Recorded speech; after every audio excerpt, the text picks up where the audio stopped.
Hello, everyone, and welcome to the Your Mark on the World show. I'm your host, Devin Thorpe, and this episode is being produced for Forbes.com, where I am a contributor covering social entrepreneurship and impact investing. Today, our guests are Greg Lais and John Taft. Greg is the CEO and founder of Wilderness Inquiry, and John is the CEO of RBC Wealth Management-U.S. Gentlemen, thank you very much for joining us today. You're welcome. Thank you, Devin. Well, we're excited to talk to you about the great work that you're doing, Greg. Tell us a little bit about Wilderness Inquiry so we get kind of a sense of what you're doing. Well, we're a nonprofit. We've been around 36 years now, and our mission is really to connect people to the outdoors, people who don't normally get there, including people with disabilities, disadvantaged youth, really to do it in an inclusive way that integrates everyone in outdoor adventures. That's really kind of an inspiring model. Now, John, you've jumped in recently to provide some funding for Wilderness Inquiry. Tell us a little bit about what you funded and why.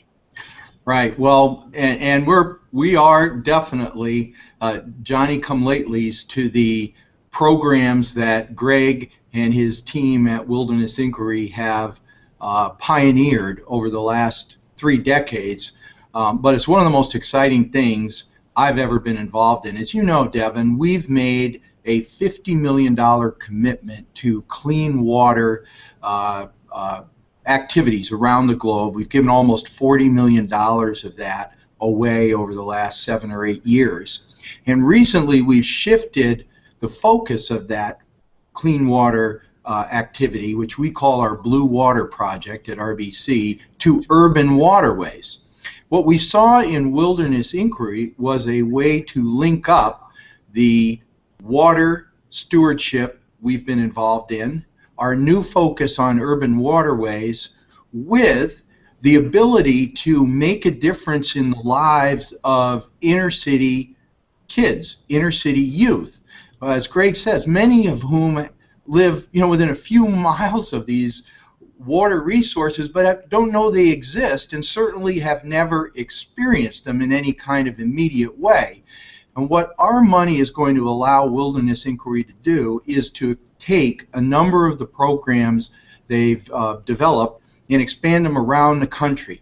This is a joint commitment by RBC Wealth Management and RBC Capital Markets in the United States. It's a $300,000 grant, multi-year grant, and we're looking to participating in and supporting these activities in cities where we have clients and employees who live and work, and we're really excited about it. Well, it does sound like a great program. Tell us, Greg, a little bit more about the specific program that RBC is helping you with. Sure. About 5 years ago, we started working with the National Park Service in the Twin Cities to connect kids to the Mississippi River here. And, we realized kids weren't getting outdoors, even though they, like John said, they live very close to the river. They had really no connection to it. Greg, in the case of the river you're talking about in the Twin Cities, it happens to be the Mississippi River.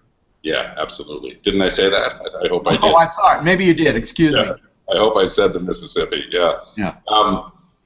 And, we set a goal of getting 10,000 kids a year out on the river, and within 2 years we were achieving that goal. And holy cow, that's a lot of kids to put on the river. Sorry to interrupt. Keep going with your story. No problem. It's a lot of kids, yeah. And we decided that we would work with the public school districts in order to reach kids who didn't, have the same opportunities, really. And the amazing thing to me has been the partnerships that have formed and the interest in doing this and connecting people, connecting these kids. So, that program grew and developed, and a couple years ago we decided to just really do a little test case in Washington, D.C. on the Anacostia River. And what we found was the same enthusiastic response of D.C. area school kids to come out and experience that river, which you may know is one of America's most endangered rivers. And since then, we formed a program called the Canoe Mobile, and the Canoe Mobile, patterned after the bookmobile, is designed to bring environmental literacy to urban kids around the country. And so that's what we're really excited about partnering with John and RBC on. Now, you got to tell us more about the Canoe mobile. You can't dangle that out there and not finish that story. Yeah, well, you know about the bookmobiles of old. A lot of the younger kids, young people, I shouldn't say kids, that we work with, have never really heard about the bookmobile, but I'm sure John has. So the Canoe mobile is really patterned the same way. We have a fleet of these 24-foot Voyager canoes that are hand-built in St. Paul, beautiful boats, and we take 6 of them at a time to cities across the country and have staff and environmental educators usually work for a couple of weeks on a local river. So, for example, one of our big program areas is the Bronx in New York, and we take kids and paddle on the Harlem River there. Which, when you think about wilderness canoeing and paddling, I mean, the Harlem River is about the exact opposite in terms of urban development. And honestly, Devin and John, I was skeptical. I didn't know whether the kids would want to get out and paddle and do it. And what we found is they did. I mean, they live in high-rises right next to the river. They see it every day, but they've never had access to it, never had the opportunity to be on it. So it's been really an amazing thing to see how enthusiastic people are about connecting with their local urban water resource. And of course, our theory is, and it's more than a theory, I mean, we've got results to show it, the kids are connecting with that resource, valuing that resource. They see it, what they learn is that oftentimes that's their drinking water. And when they make that connection that they're drinking the Mississippi River, for example, they start to take a new interest in it, I can tell you that. Yeah. Well, John, tell us a little bit about how you connect the dots between your broader clean water initiative and kids paddling canoes. Okay. Well, we kicked this initiative off just before we announced our grant to Wilderness Inquiry. We took about 75 employees out on the Mississippi River with guides from Wilderness Inquiry so we could experience firsthand what this is like. And it's remarkable, the difference between the way you see your local community from the middle of a river and the way you see it from the shore is dramatic. I learned things. I've lived in Minnesota more than 30 years. I learned things about the Mississippi I never knew. I think there are a couple of themes going through here. First is the whole idea that as part of the Blue Water Initiative, and Alexandra Cousteau, with whom we've partnered in doing stewardship and sustainability talks around the country, points this out, is that one of the critical ingredients in improving water quality is getting people to act locally to improve the quality of water resources in the communities where they live. And a precursor to that is awareness, what Greg calls environmental literacy. You have to have awareness before you have action. You have to then have action before you can change the quality of water resources, many of which are endangered. That's number one. Number two, what Greg hasn't talked about yet, is that this experience, this simple experience of going a few blocks, getting into a canoe, bonding with the instructor at the back of the canoe, paddling until your arms are tired, sweating, doing something in a team framework with the other folks in the canoes. These are big canoes and there are a lot of people in it.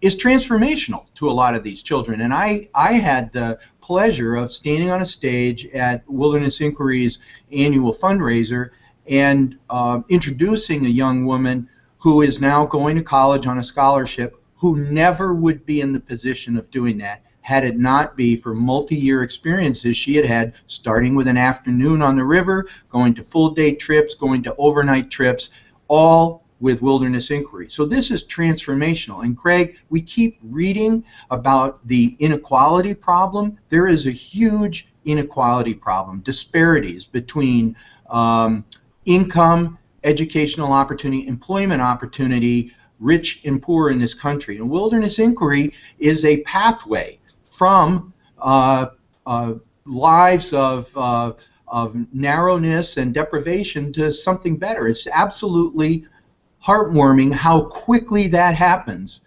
around the experiences that Wilderness Inquiry offers. That's inspiring, John, and I think we all yearn to see that. Greg, how how did you come to start Wilderness Inquiry? It was a few years ago. It was more than a few years ago, Devin, yes. Well, back when John and I were running around just out of college, my sister actually worked for the State Council on Disability, the Minnesota State Council, and she suggested, because I had done these canoe trips with YMCA camps, and she suggested that we tried doing a canoe trip involving some people who use wheelchairs and some fellows who were deaf. I thought she was crazy, to be honest with you, but I talked a friend of mine into doing it, and so we took a trip to the Boundary Waters canoe area in northern Minnesota, and that was transformational for me. I'll never forget watching a woman who used a wheelchair, her name is Margot, crawling across a portage trail, a connection between two lakes, and she wanted to prove that she could do it on her own, and she did it, and refused any help that we tried to offer her. And I remember thinking as a 20-year-old kid, gee, I have problems or issues with whatever, grades, girlfriends, whatever it was, and all of that went out the window when I experienced that trip. So that was a big transformation for me, and it really set the course of my life, I would say, and a lot of other people. So that's really how we got it started. Wow, that is a moving story, and I appreciate you sharing that. Well, listen, I want to thank both of you for taking the time to be with us this morning. Greg, I wonder if you would tell us just a little bit about how people can get in touch with you. And I'm sure there will be people who want to get in touch because they want to help. Others will want to get in touch because they'll want to see your canoes in their cities. Tell people how they can reach out and connect with you on those purposes. Sure. Well, our website is just wildernessinquiry.org. You Google that, you'll find us easily. You can also Google Canoe Mobile. Our phone number is 612-676-9400, and we still answer the phone, Devin and John. Hey, Devin, I have a question for you. When and where are we going to get you into a canoe? Is that for me, John? Yeah, Devin, it's for you. We need to build up your biceps there and your lats. Yeah, you're right. I definitely need to work on my biceps. I will tell you, the only canoe experience I can remember involved swimming to shore after I dumped it. So I'm not sure I'm a good candidate for your program. I'm not nearly so capable in a canoe as the folks that are already there with their wheelchairs. Clearly, the woman that inspired you so much 30-some years ago is a far more capable canoeist than I. But, John, I appreciate the offer.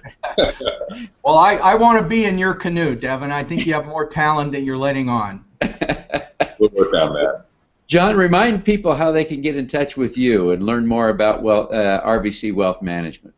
Well, we also have a website, rbcwealthmanagement.com. And or just Google us.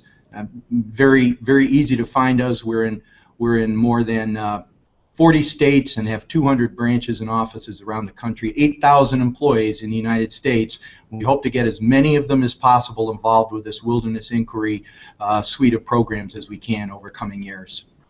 Fantastic. Well, gentlemen, let me thank you again both for taking the time to be with us, and we appreciate the great work you're doing, John, to support clean water in the U.S., and Greg, the work you're doing in water and people. We greatly appreciate that. Thank you, Devin. Thank you, Devin. All righty. Let's do some good.